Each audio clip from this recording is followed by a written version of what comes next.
graduated at the University of Santo Tomas with a Bachelor of Science and Commerce degree with a major in economics. He attended Harvard University in the US for graduate studies in business administration.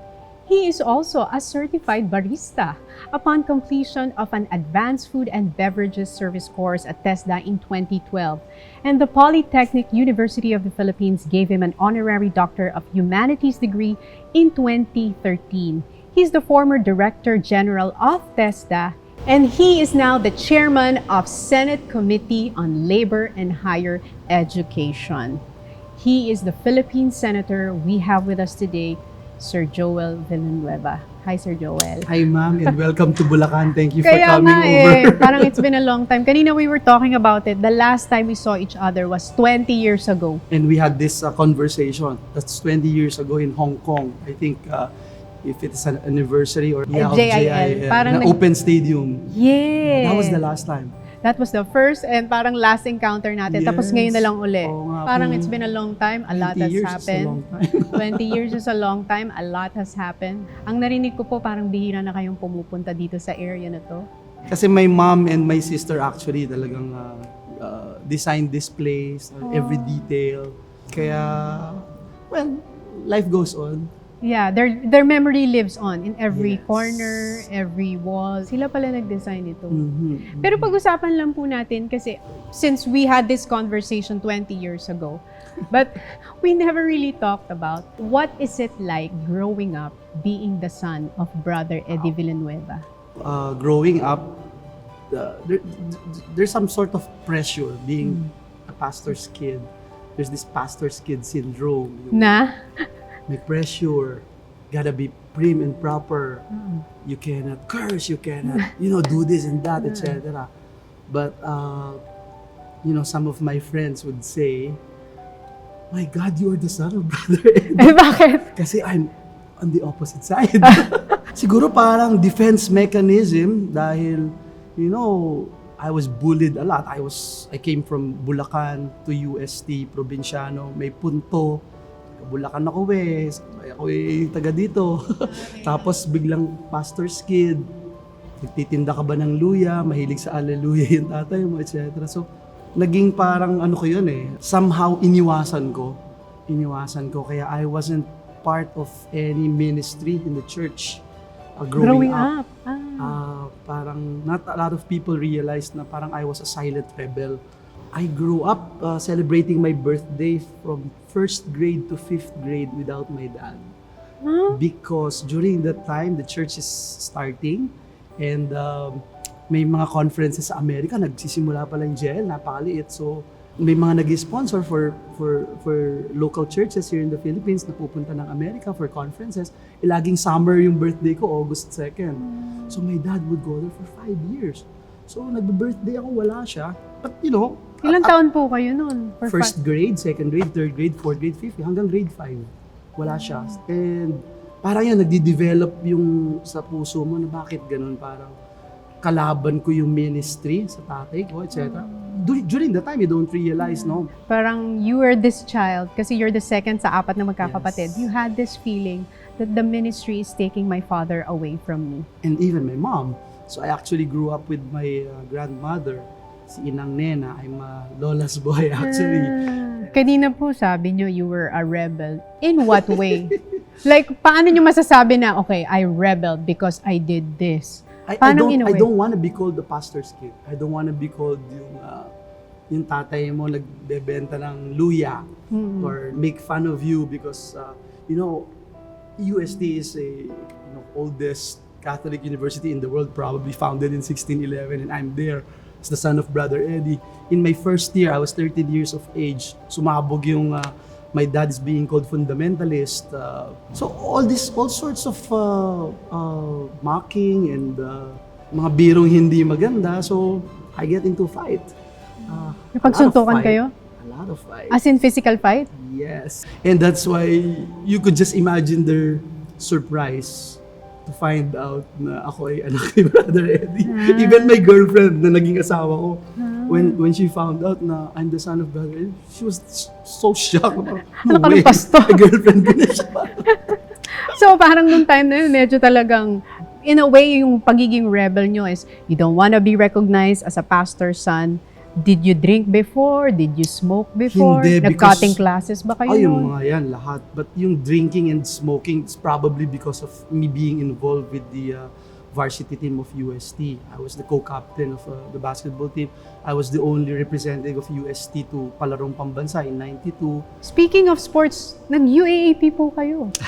Hindi ba? Parang Yes. ilang years nga po kayo naglaro sa UAAP? Naglaro po ako 1 year sa UAAP, but I played for UST Tigers. Almost 3 years po ako naglaro.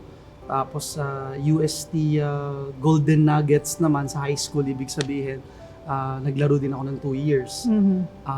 Umikot yung mundo ko sa mundo ng basketball. Parang my only or the ultimate dream of mine is just to play for PBA in professional basketball. Yun po ang league. dream nyo nung bata That's kayo. my ultimate dream. To be yeah. a basketball player. Naging ano din po kayo, national team. You Ay. competed for SIBA noong 1994. Yes, ang galing yun. Nalaman nyo pa. That was the first SIABA actually. First yun na ginawa sa Johor, Malaysia. Ilang taon po kayo nun? When you competed sa 94. national I was team? 16, 17, mga ganun ho. Oh. So when you were growing up, that was the dream, to be a basketball player. Opo, kasi may cousin also, si Bobby Jose, first cousin, is a PBA player. Tapos my brother also played for UST. Kasi sinundan ko yung yapak nila. Pero nung 26 years old po kayo, nasaba kayo sa mundo ng politika. Paano na divert from basketball to politics? Paano po yun? Something happened actually. You were asking me kanina how long I played for UST in the UAAP. Yung first year ko sa UAAP, champion kami. We went against LaSalle. No offense sa mga Lasalista. That game was probably the best game of my life sa UAAP. Tinalo namin yung LaSalle. So na-force ang UAAP League na magkaroon ng Final Four. So that was perhaps one of the happiest days of my life. Champion kami, umiikot. The year after, Toni, tinanggal ako sa team. Okay. And that was devastating. The team felt that I'm no longer of service or I do not belong to the team. So that hurt a lot. So speaking of one of the Super. happiest moment of your life na nag-champion, to the next year became one of the most painful. Yeah, because all your life you're dreaming of becoming a basketball player. That's all you dream of. I don't dream of becoming a lawyer. I don't dream of becoming a business tycoon, etc. or whatever. I dream of becoming a professional basketball player. I played for UAAP. I played for Palarong Pambansa. I played for the Philippine team.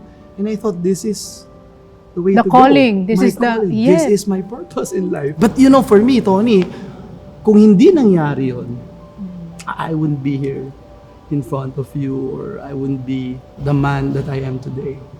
Oh, so that's one of the parang siguro pivotal moments in your life that really shaped you, molded you, and redirected you to your new calling. Every day of my life, I was like, when I was in the States, I was by myself then. I was 20 years old. First time I separated from my family. I would always think about it. No, I have to come back to the Philippines better and meron akong vengeance spirit. Gaganti ako. Magtatayo ako ng team. Magtatayo ako ng team ng PBA. Ako kukuha ng sarili kong coach and I'll prove to them na, you know, I'm back and nandun yung motivation ko. That was the intention sa pagbabalik. Di ba? Because there's always an intention why we do things, di ba? But when I came home, Yes. I saw the ills of the society. It's still there. Saan nyo nakita and paano nyo po nakita na the illness of the society? Ito na yung investigation that led to EDSA DOS. I was actually one of the very first na Pilipino na nandun. In fact, Toni, I don't think anyone has heard about this story. Yung sasakyan ko, hinarang ko sa EDSA. Kayo Ako yung... yung unang sasakyan na humarang sa EDSA. Girl. Talaga. Nilagay ko sa gitna ng EDSA. At wala pang tao nun. Parang wala pa kaming 20. So you were parang pioneer. Yes. You When the second envelope, alam naman natin yung history na yung hindi binuksan yun. That's it. I went there. Parang this is it. Parang I'm not even thinking of anything except I felt that it is my duty as a Filipino, as a responsible Filipino to do something. And my dad, I actually remembered that call from my dad. na you have to take care of yourself, mag-ingat, etc. And then I said, no, this is it. This is our turn. You had your moment in the first quarter storm. Sabi ko, this is my moment. So sabi ko, and then I started calling people. In fact, I started calling pastors. Come on, let's all come here and pray. Meron kaming party list, yung Sibak party list. I was the vice president of Sibak party list. Yung presidente at saka yung secgen were invited to join the cabinet after EDSA DOS. So me being the vice president, parang no choice I have to step up. Naging presidente ako ng partido. Ilan taon po kayo nun? I was Nasa Sibak kayo, 25 years old. To cut the long story short, without us walking the extra mile, we won. So that's February 4. February 6 of 2002, I took my oath as the youngest member of the 12th Congress. Yes, the House of Representatives. And Hindi the ba? rest is history. So you were 26 when Yeah. you entered the world of politics because you grew yes. up in a Christian church, Yes. Christian community, Mhm. and then you go into this whole new world. It's very different. What was your reaction when you finally Culture shock. entered? Yeah, you can say that Culture shock. But Tony, I think I have to say na before I became a member of Congress, nagkaroon na ako ng encounter with the Lord na yung pagiging silent rebel ko, nawala lahat yun.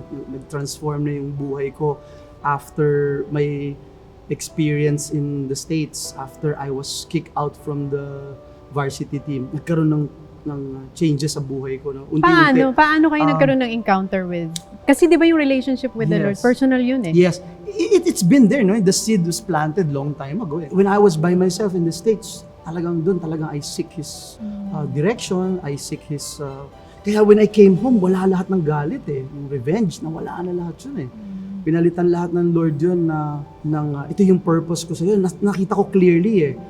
Na pagtagpi-tagpi ko yung pieces of the puzzle, everything that I have experienced in my life. I really remember that day, that afternoon of February 6 before I took my oath in Batasan, Pambansa. I was about to enter the gates of the House of Representatives. And the Lord spoke to me na, just relax and I got your back. And when I entered that gate, I remember saying a prayer na, Lord, please help me be reminded every single day, every time I come here, that I'm here to represent you. Nothing more, nothing less. That's all I prayed. Since then, every day I go to the House of Representatives, I pray the same prayer. I'm not here to make friends. I'm not here to make money. I'm not here to be famous. I'm here to represent the Lord. Okay to, I'll be God's mouthpiece. Ang ganda nung sinabi niyo na I'm not here to make friends. And that's very clear from the start. I'm not here to make friends. So how do you handle your enemies? Wow, that's very hard kasi alam mo sa Congress, nung time na yun, napaka-idealistic ko na parang lahat inuusisa ako. I cannot sign for anything. Parang lahat doon, parang konting lahat magsasign na. Ako hindi, parang hindi pwede, may gray area yan. Pag it's just black or white. Pag hindi black or white, hindi ako magsasign. I will go against or I will go with you. In fact, Toni, up to now, I am proud to say I have never exercised my right to vote yung abstain. Hindi. It has to be yes or no. I was a member of Congress as a congressman for 9 years and as a member of the Senate now for 6 years. Yung joy and peace that passes all understanding that this world cannot give you, you get it when you are all by yourself and you're at peace with the Lord. I can sleep at night. I can, spend the rest of my life knowing I did the right thing. My parents would always taught us about it, yung value of life. You were talking about the value of life. And that is something that was actually very painful for you last year. Because the life of two of your family members graduated na and went now with the Lord. It was painful last year. The most painful. I don't know if there's a word out there to describe that devastating Loss. experience. It was 60 days apart. Yeah. when I lost my mom, I was there. I was inside the ICU when they were resuscitating her. And ayokong itigil eh. My dad was saying, tama na, tama na. Ayoko give up. No, this is not gonna happen. I was so close to my mom. So I wasn't giving up. And I know I was dealing with the Lord. No, hindi pwede mangyari to. And then my dad, in the middle of that nag-resuscitate, my dad just lift his two hands and just looked in the sky and said, Panginoong Diyos, wala ho kaming karapatan sa buhay ni Sister Dory and sa inyo po ang lahat ng karapatan para kuhanin siya. Isinusoli na po namin siya. When he made that prayer, that's the only time na inaccept ko. Your dad surrendered? Yeah, when he surrendered my mom. It was painful. Hindi pa ako nakaka-recover. When Johnny started feeling ill, tapos tinago sa akin Toni, na nasa ospital siya. Tinago sa akin, nasa ICU siya. Bakit po tinago sa inyo? Kasi alam niya magagalit ako because from the start, I was asking her to back off and rest dahil immunocompromised siya So a simple germ, a simple infection na tayong lahat we can shrug off easily, hindi pwede sa kanya. So na ICU siya, I visited her, nasa ICU siya, nakapag-usap pa kami. Hindi siya COVID this was not COVID? No, this is not COVID. Immunocompromised siya. Tapos biglang bumaba ulit yung immune system niya, inatake siya. Tapos in-intubate siya. Bago siya intubate, I hold her hand and she looked at me and said, "You pray for me, Diko. I didn't know that's the last time pala na makakausap ko siya. Tapos, nung nawala na siya, first day na dinala yung kabaong dito. Hindi ko matanggap. Hindi ko talaga matanggap. That questioning God is not tantamount to losing faith, but I was so enraged. Galit kayo. I was so enraged na all my life, I took care of my calling and walk the extra mile, do everything I can to Sir.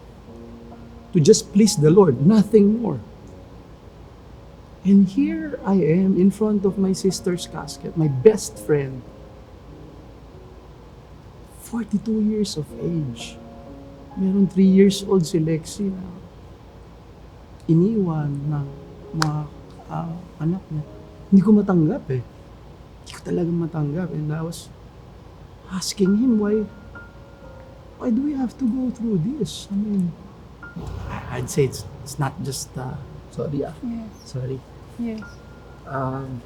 Not just questioning, but as I was saying, enraged ka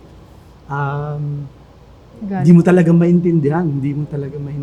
Kasi I was shouting here, Toni. I was shouting on top of my lungs. Here. For everyone to see. I don't care. I'm saying words you will never believe I'm saying. My dad was here. My family was here. The next day, wala akong boses the next day. Tinanggalan ako ng Diyos ng boses. Zero boses. Ano po yung mga sinisigaw niyo? Lahat na siguro ng masasakit na pwede mong sabihin. Sa Diyos? Yes.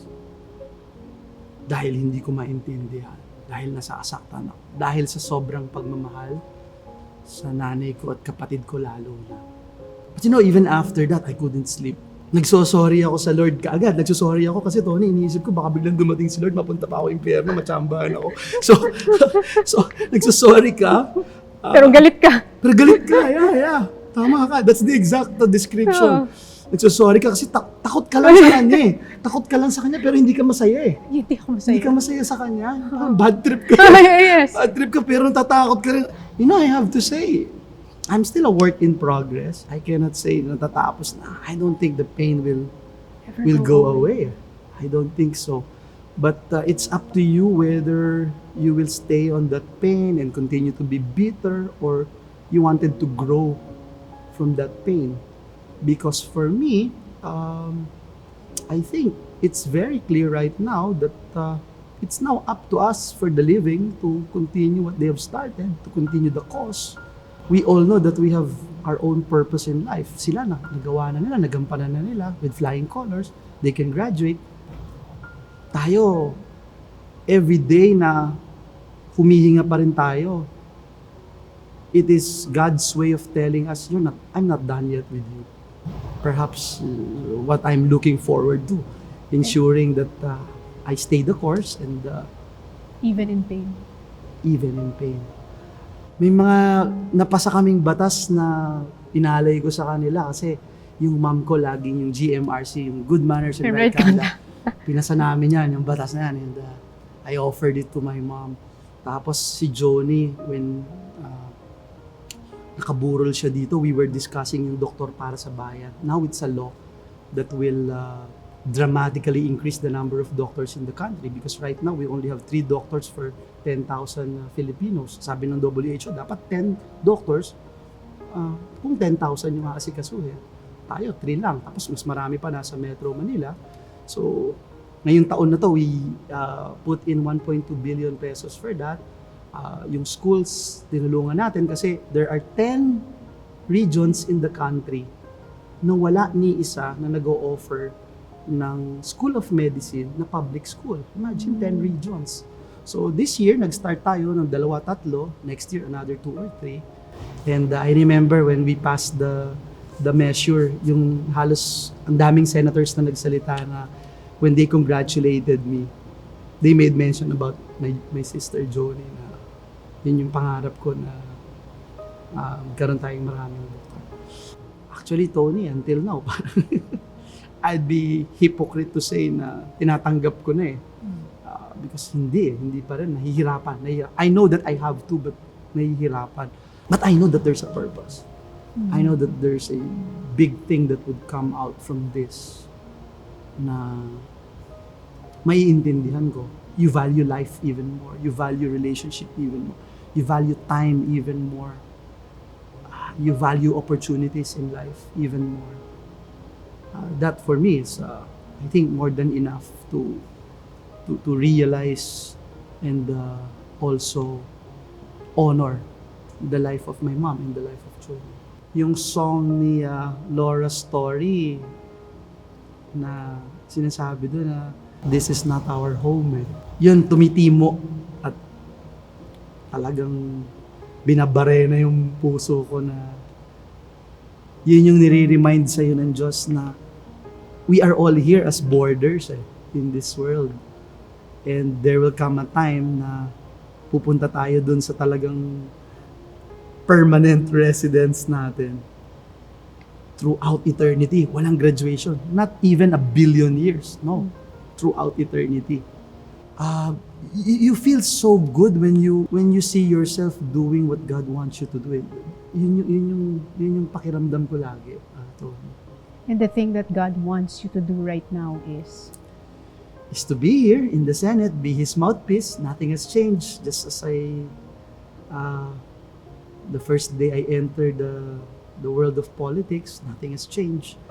Na makita mo talaga na hindi ito para sa'yo, hindi rin ito para sa mga taong minamahal mo eh. Hindi. Ito ay para sa Diyos. At I think yun yung bottom line ng tamang serbisyo publiko. Kasi kung titingin ka sa tao, kung titingin ka sa palakpak, kung titingin ka lang sa mga nang babash, I'm sure you can relate with this. Kung titingin ka sa social media, at yun ang magmo-motivate sa'yo, you will be disappointed. No one, nothing in this world can satisfy you. Except the presence of God, the presence of the Lord that gives you strength and peace that passes all understanding. That presence that says, you'll be okay. And you'll be happy. Psalms 23:1 says, I am the Lord, your shepherd, and you shall not want. You shall not lack. You have everything. And pag nakatayo ka doon sa ganung prinsipyo, mas madali mong i-enjoy yung buhay mo at yung buhay paglilingkod.